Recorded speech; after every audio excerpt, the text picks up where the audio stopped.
Exode, chapitre 4. Moïse répondit: Ils ne me croiront pas et ne m'écouteront pas. Au contraire, ils diront: L'Éternel ne t'est pas apparu. L'Éternel lui dit: Qu'y a-t-il dans ta main? Il répondit: Un bâton. L'Éternel dit: Jette-le par terre. Il le jeta par terre et le bâton se changea en serpent. Moïse prit la fuite devant lui. L'Éternel dit à Moïse: Tends la main et prends-le par la queue. Il tendit la main et l'attrapa. Le serpent redevint alors un bâton dans sa main. L'Éternel dit: Voilà ce que tu feras afin qu'ils croient que l'Éternel, le Dieu de leurs ancêtres, t'est apparu, le Dieu d'Abraham, le Dieu d'Isaac et le Dieu de Jacob. L'Éternel lui dit encore: Mets ta main sur ta poitrine. Il mit sa main sur sa poitrine, puis la retira, et voici que sa main était couverte de lèpre, blanche comme la neige. L'Éternel dit: Remets ta main sur ta poitrine. Il remit sa main sur sa poitrine, puis l'en retira, et voici qu'elle était redevenue normale. L'Éternel dit: S'ils ne te croient pas et n'écoutent pas le message du premier signe, ils croiront à celui du dernier signe. S'ils ne croient toujours pas, même avec ces deux signes, et ne t'écoutent pas, tu prendras de l'eau du fleuve, tu la verseras sur la terre, et l'eau que tu auras prise dans le fleuve se changera en sang sur la terre. Moïse dit à l'Éternel: Ah, Seigneur, je ne suis pas un homme doué pour parler, et cela ne date ni d'hier ni d'avant-hier, ni même du moment où tu as parlé à ton serviteur. En effet, j'ai la bouche et la langue embarrassées. L'Éternel lui dit: Qui a donné une bouche à l'homme? Qui rend muet ou sourd, capable de voir ou aveugle? N'est-ce pas moi, l'Éternel? Maintenant, vas-y. Je serai moi-même avec ta bouche, et je t'enseignerai ce que tu devras dire. Moïse dit: Ah, Seigneur, envoie quelqu'un d'autre que moi. Alors la colère de l'Éternel s'enflamma contre Moïse. Il dit: N'y a-t-il pas ton frère Aaron, le Lévite? Je sais qu'il parlera facilement, lui. Le voici même qui vient à ta rencontre. Quand il te verra, il se réjouira dans son cœur. Tu lui parleras et tu mettras les paroles dans sa bouche, et moi, je serai avec ta bouche et avec sa bouche, et je vous enseignerai ce que vous devrez faire. C'est lui qui parlera pour toi au peuple. Il te servira de bouche, et toi, tu tiendras pour lui la place de Dieu. Prends ce bâton dans ta main. C'est avec lui que tu accompliras les signes. Moïse s'en alla. De retour chez son beau-père Jéthro, il lui dit: Laisse-moi retourner vers mes frères qui sont en Égypte pour voir s'ils sont encore en vie. Jéthro dit à Moïse: Vas-y en toute tranquillité. L'Éternel dit à Moïse dans le pays de Madian: Vas-y, retourne en Égypte, car tous ceux qui en voulaient à ta vie sont morts. Moïse prit sa femme et ses fils, les fit monter sur des ânes et retourna en Égypte. Il prit à la main le bâton de Dieu. L'Éternel dit à Moïse: En partant pour retourner en Égypte, vois tous les prodiges que j'ai mis dans ta main, tu les feras devant le Pharaon. De mon côté, j'endurcirai son cœur et il ne laissera pas partir le peuple. Tu annonceras au Pharaon: Voici ce que dit l'Éternel, Israël est mon fils aîné. Je t'ordonne de laisser partir mon fils pour qu'il me serve. Si tu refuses de le laisser partir, je ferai mourir ton fils aîné. Pendant le voyage, à l'endroit où il passait la nuit, l'Éternel l'attaqua et chercha à le faire mourir. Séphora prit une pierre tranchante, coupa le prépuce de son fils et le jeta aux pieds de Moïse en disant: Tu es pour moi un mari de sang. Alors l'Éternel le laissa. C'est à ce moment-là qu'elle dit: Mari de sang, à cause de la circoncision.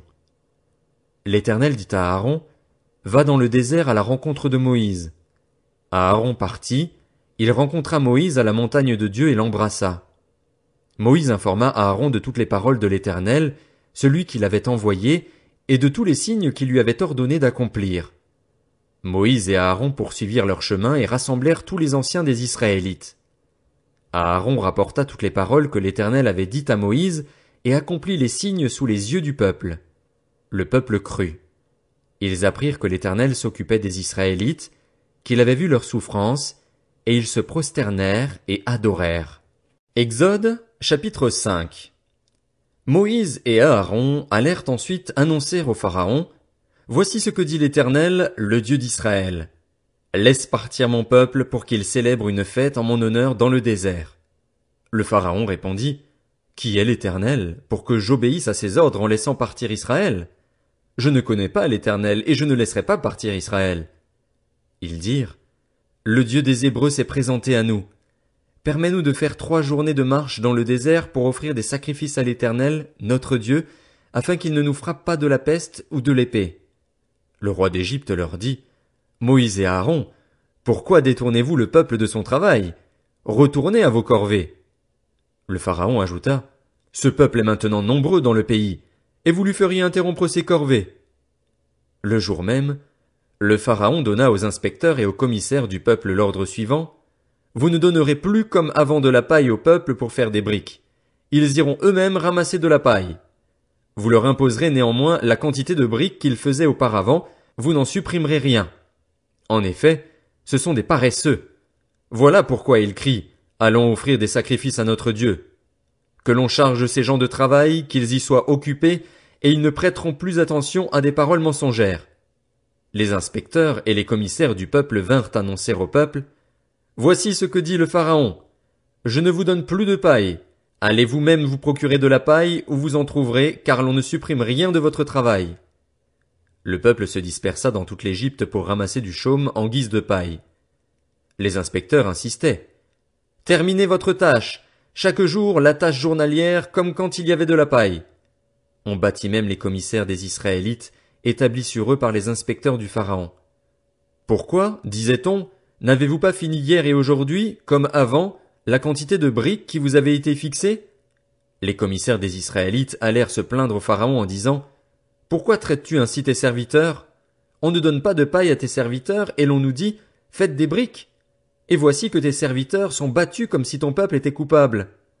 Le Pharaon répondit, Vous êtes des paresseux, rien que des paresseux. Voilà pourquoi vous dites, Allons offrir des sacrifices à l'Éternel. Maintenant, allez travailler. On ne vous donnera pas de paille et vous livrerez la même quantité de briques. Les commissaires des Israélites virent qu'on les rendait malheureux en disant, Vous ne supprimerez rien de vos briques, mais accomplissez chaque jour la tâche journalière. En sortant de chez le Pharaon, ils rencontrèrent Moïse et Aaron qui les attendaient. Ils leur dirent, Que l'Éternel vous regarde et qu'il soit juge. À cause de vous, le Pharaon et ses serviteurs n'éprouvent que dégoût pour nous. Vous avez mis une épée dans leurs mains pour nous massacrer. Moïse retourna vers l'Éternel et dit, Seigneur, pourquoi as-tu fait du mal à ce peuple? Est-ce pour cela que tu m'as envoyé?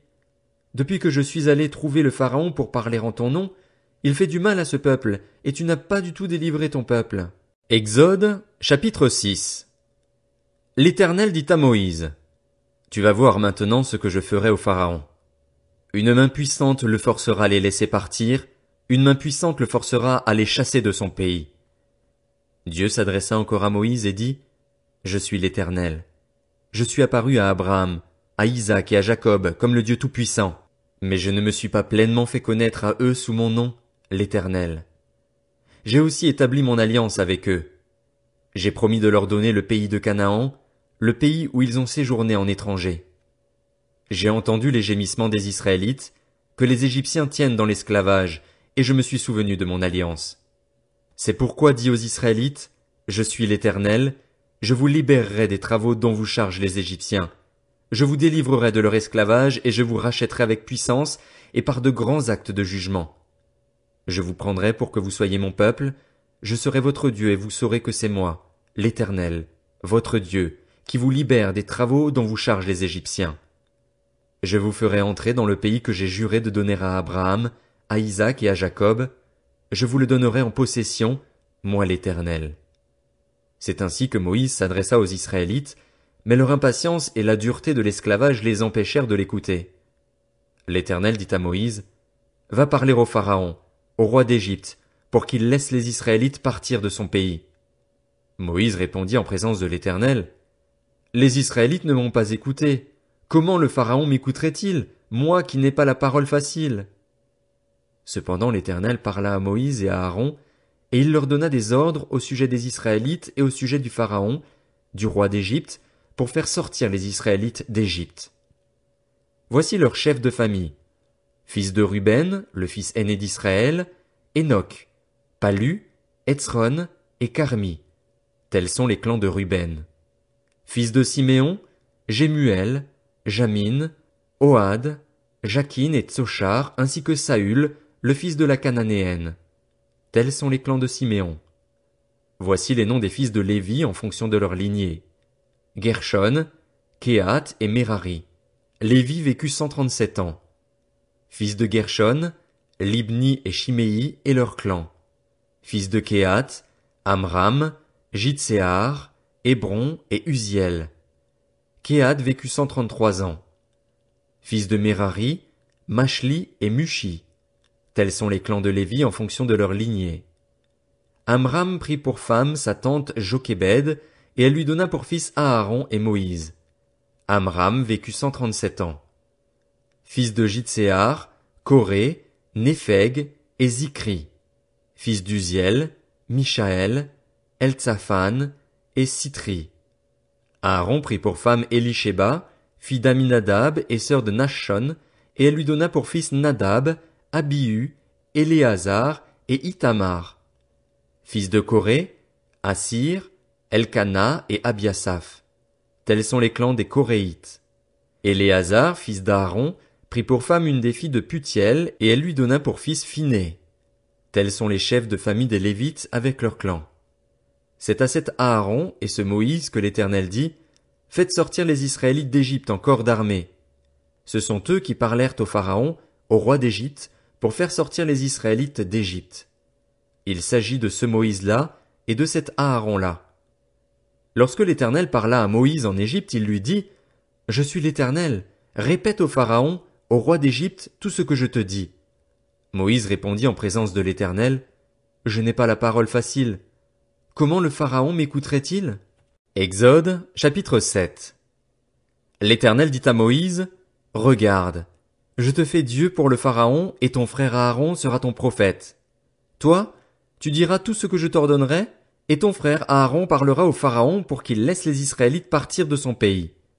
De mon côté, j'endurcirai le cœur du Pharaon, et je multiplierai mes signes et mes miracles en Égypte. Le Pharaon ne vous écoutera pas. Je porterai la main contre l'Égypte, et c'est par de grands actes de jugement que je ferai sortir d'Égypte mes armées, mon peuple, les Israélites. Les Égyptiens reconnaîtront que je suis l'Éternel lorsque je déploierai ma puissance contre l'Égypte et ferai sortir les Israélites du milieu d'eux. » Moïse et Aaron se conformèrent à ce que l'Éternel leur avait ordonné, c'est ce qu'ils firent.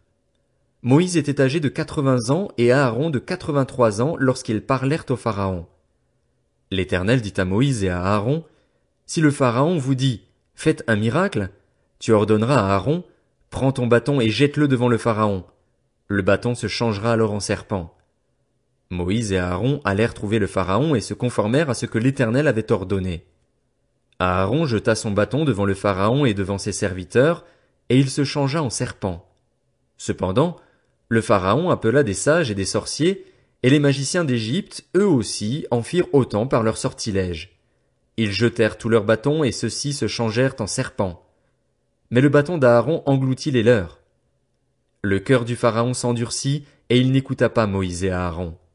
Cela se passa comme l'Éternel l'avait dit. L'Éternel dit à Moïse, « Le Pharaon a le cœur insensible, il refuse de laisser partir le peuple. Va trouver le Pharaon dès le matin, il sortira pour aller près de l'eau et tu te présenteras devant lui au bord du fleuve.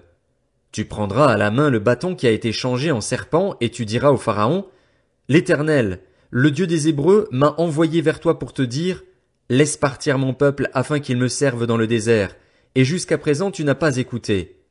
Voici ce que dit l'Éternel. Cette fois, tu reconnaîtras que je suis l'Éternel. Je vais frapper l'eau du Nil avec le bâton qui est dans ma main et elle sera changée en sang. Les poissons qui sont dans le fleuve mourront, le fleuve deviendra infect et les Égyptiens renonceront à en boire l'eau. » L'Éternel dit à Moïse, « Ordonne à Aaron, prends ton bâton et tends ta main sur l'eau des Égyptiens, sur leurs rivières, leurs ruisseaux, leurs étangs et tous leurs réservoirs d'eau. Elle deviendra du sang. Ainsi il y aura du sang dans toute l'Égypte, même dans les récipients en bois et en pierre. » Moïse et Aaron se conformèrent à ce que l'Éternel avait ordonné. Aaron leva le bâton et frappa l'eau du Nil sous les yeux du Pharaon et de ses serviteurs, et toute l'eau du fleuve fut changée en sang. Les poissons qui étaient dans le fleuve moururent, le fleuve devint infect, les Égyptiens ne purent plus en boire l'eau et il y eut du sang dans toute l'Égypte.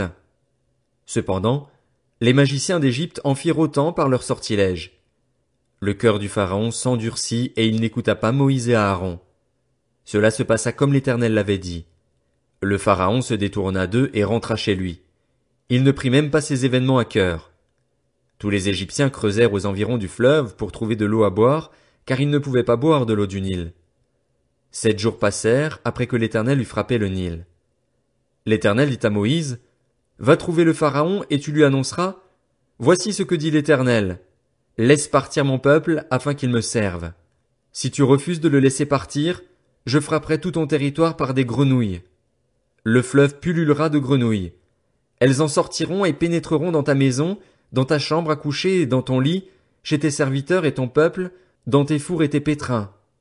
Les grenouilles grimperont sur toi, sur ton peuple et sur tous tes serviteurs.